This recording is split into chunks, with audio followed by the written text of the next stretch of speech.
Right. A lot of people wonder why we've not had the reports for 2018, 2019, 2020, but I guess that's tied to the point you just made, which we'll explore in a moment. But Mr. Onyekwere, the Auditor General made recommendations at that time in those reports, and one of them is a recommendation to the Accountant General of the Federation that all deductions made at source should be stopped, as it violated Section 162 of the 1999 Constitution. That was one. Another recommendation that was made is that in view of those unauthorized deductions, all the defaulting agencies should be appropriately sanctioned. I'm not sure I caught that in that analysis you made, but in this case, what would an appropriate sanction be? Well, to understand the situation and contextualize it, the NNPC, which is the most guilty party in holding back money from Federation account, is under the control of the Minister of Petroleum. And who is the Minister of Petroleum? The President and Commander-in-Chief. The other minister is a mere Minister of State. So that goes back beyond Section 162 to Section 5 of the Constitution, where the executive powers of the Federation are vested in the President. So we should ask, why has the President not taken up this challenge to return this money to Treasury? Now, what is the problem with our auditing process is follow up, not just what the Auditor General discovers or what the PAC does. Follow up on those recommendations. In a country like Ghana, we have a situation where the Auditor General has the powers, constitutional powers, to surcharge anybody who has caused a loss to the Treasury.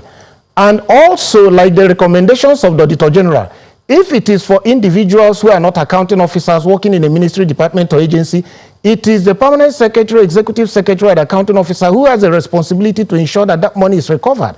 If it is the accounting officer himself, then it falls back to the presidency to do the needful. But coming back to what Distinguished has said, talking about service-wide votes and the humongous amounts of money, we have written severally in our budget analysis that that should be stopped.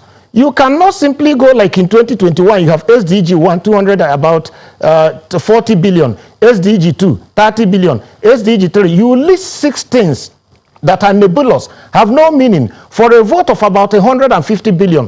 Why do you appropriate it in the first place? The fact that there will be elections and police will be deployed is already known before time. So that money should go to the police. Don't bring all the money for sports under service-wide votes.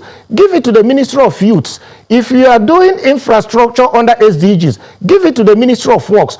Don't pull this thing. What has happened consistently is that a slush fund is pulled together under the Presidency and Ministry of Finance, which is not accounted for. And that is what Distinguished is saying. We are of the view that not more than 2 or 3% of the overall budget should be under that service-wide vote, particularly where we also have a contingency vote from which you can take money for unforeseen circumstances.